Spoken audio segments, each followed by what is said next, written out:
I have this vegan coworker, we'll call her Vegan, who is very active on FB and in the office about being vegan and how cruel farming is and everything. Each to their own. I don't necessarily disagree with her views on animal cruelty, but here's the thing, I'm a hunter. Not a trophy hunter, but I do shoot feral pigs, rabbits, ducks, introduced, classified game ducks, and foxes, and I fish too. All except for the fish are classified as pests. Foxes especially kill native wildlife and farm animals, and farmers will often put you up on their property for free to hunt them. I have passed tests here, especially for identification of game ducks versus protected species, and practice ethical hunting. I.e. allow the animal to have a fair chase, no dogs or tracking devices. Practicing marksmanship and dispatching prey swiftly and humanely and not wasting the meat. None of that is obviously good enough for Vegan. When she first came onto the team and told everyone she was vegan, I kept my mouth shut about my hunting. I also think she's really intolerant because she preaches to people about how going vegan will help with their various ailments, and always turns up her nose at people heating up meat in microwave. As a result, we've kind of consciously started excluding her when we get up for lunch. However, last year I started going hunting more regularly with a work friend from another department, whose uncle owns a farm where feral pigs and like are an issue, and he often swings by to have a chat about guns and bows and our next trip, and she found out I was a hunter. This isn't even at our desks, it's in the kitchen area that has tables and stuff, and we sometimes eat our lunches together. Ever since then, every conversation I've had with her, she's referred to hunting and how cruel it is. One time, I wore a leather pencil skirt to work and she had a go at me for wearing animal products. She seems to have singled me because of the fact that I go hunting. My boss has no spine, I've tried talking to him about this. But she just intimidates him and makes it seem like she's been persecuted, and he's backed down from that. She even tried to get a vegan shelf in the fridge and tried to rope in some Hindu vegetarian guys to do that, but they pointed out that they use milk and cheese and honey in their cooking. They also think she's nuts. It's gotten to the point where we go out for drinks on a Friday night at 5 and we never ask her. I don't organize these things, a coworker does, but my boss told me, when I brought it up in one-on-one meeting, that she feels really left out and she seems to think it's my fault because I've been here for longer and I'm somehow poisoning them against her, or something. I have since been conscious of this. If anyone starts conversation about vegan, I just say I don't talk to her unless it's work-related, and she's more than adequate at her job.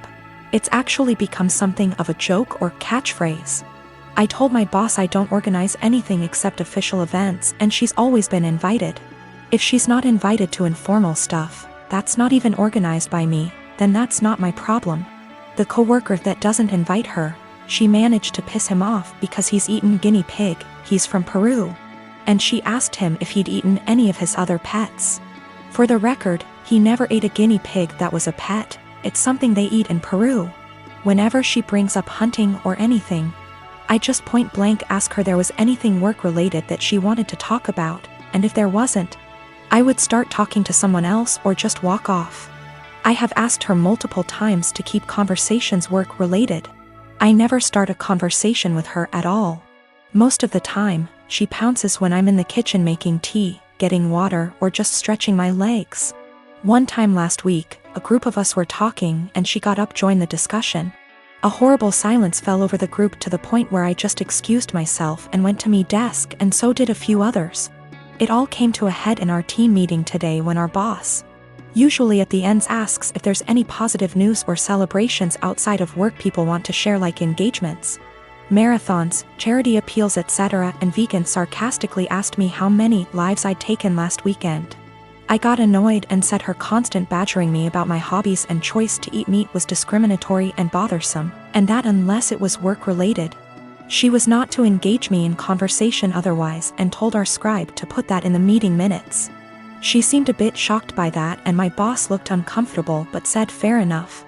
I thought that was the end of that, but the right before our boss went to close the meeting, 2 other coworkers also put their hands up and asked Vegan to only engage them in work-related discussions, and that they were also uncomfortable being given non-medical health advice pertaining to their choice to consume meat and their diets. Again, boss looked uncomfortable but asked Vegan to respect their wishes and closed the meeting.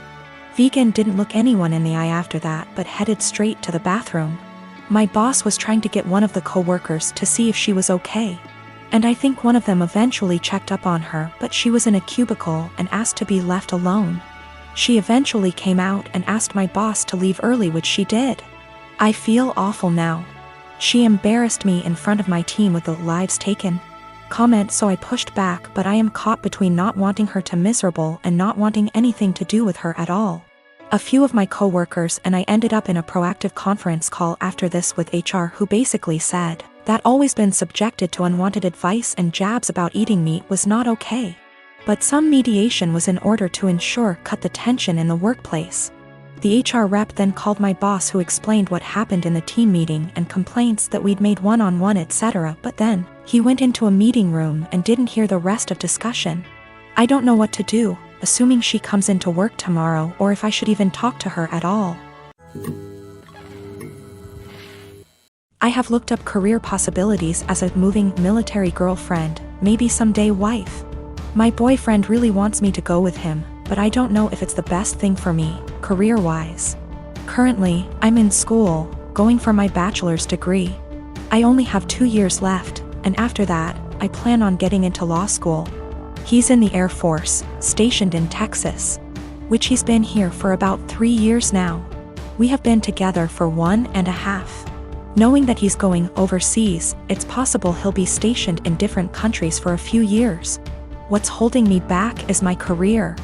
Law school isn't meant to be jumping around from country to country without knowing where you'll land permanently due to the bar exam. Also, we aren't married and I don't know if I should risk my career, which I've been very committed to being a lawyer, for a future that's a bit warped. I did see that I can become a programmer and it'll be versatile, but that's not what I truly want to do. Sure, Hawaii seems amazing, but more of a 3-year-long vacation with a questionable future. We both agreed that long distance wouldn't work since I would be all the way in Texas. Is it bad that I want to go but don't want to risk it all just to be put in a bad situation of misery? Also, if I do go, I'd have to transfer schools and go to school in Hawaii. That's already a very high tuition that has to be paid by FAFSA and student loans. Quite frankly, I'm also afraid that I won't be able to sustain myself separately from my boyfriend's income. I like to feel independent and know that I can fend for myself. Maybe that's a pride issue? I don't know, but I do know it's a high standard of living. That also adds to the jumble of thoughts. I will also admit, I am fairly close to my parents. In my Hispanic household, we have always been very united. I currently work with them in their small business because it benefits the both of us. I can go to school with a flexible schedule and still make good income, and they have a stable employee. That's something my boyfriend never really knew growing up. He's a Kansas boy, from a small town, with parents who split up when he was little. I feel like he doesn't understand how hard it'll hit my parents and I, being far away for 3 years. It also bothers them a bit that I'm not married but willing to leave, not knowing what'll happen in the relationship. My wife and I bought a 4-bedroom house in PA that my son lives in. Our son went to college in PA and wanted to stay in the area. So we bought the house as a second home. We live in NJ and commute into Manhattan for work. We figured that he would have a place to live and we could visit every so often and spend some quality time together. We pay the taxes and services back / maintenance on the house. Our son pays for his groceries and the house utilities. All was going well for a few years. Our son meets a girl and they get serious. We met her and she seems nice enough. They announce their engagement and she moves into the house with our son. Now for the problem, the wedding. We hold a little get-to-know-you barbecue at the PA house. My son and daughter are there, as are our son's fiancée and her parents. And sisters. We all seem to be getting along well. My wife, daughter and the fiancé go into the house along with her mother and sisters and my son. A few minutes later my wife and daughter come out and are really upset. They come over and tell me we're leaving and driving back to NJ. I try to find out what happened. Once we get back to NJ and they calm down, they tell me that our son and his fiancée along with her family don't want us at the wedding. According to what I was told, we're not their kind of people. I was livid. I called my son and asked him WTH this was about. He tells me that her family feel that we are not good enough and will embarrass them at a family wedding, and that we are all uninvited from the wedding. I let a week go by to calm myself down and drive back to the PA house. The new future in-laws are in the house along with the fiancé. It appears that they all moved into the house. They ask me why I'm there. I tell them that since we aren't invited to the wedding, I was coming over to talk to my son. They tell me to leave their house. I lost it and told them that they had 30 days to get out. Tell my son I'm selling the house and he could find somewhere else to live with all of you. I go to a realtor in town and list the house for sale. They call my son at work and tell him what I said. Apparently, they thought that he owned the house. He calls me and asks why I'm selling his house. I tell him I paid for it along with the taxes on it and it is mine. He was living there rent-free, but since he doesn't want us in his new life, he has to get out. I tell him the same as I told his future in-laws. They have 30 days to get out, then I'll get a lawyer and get them evicted. Am I the for taking a hard stance on this? He is my son, but the in-laws seem to take over and we no longer count. My girlfriend, Rose, and I have been together for 4 years and she is 5 months pregnant with our first child. My mom seemed to really like Rose, or at the very least tolerated her, but after we announced that we were expecting, something definitely switched in her. She has become extremely rude and disrespectful towards my girlfriend. She makes passive-aggressive comments at every chance she gets.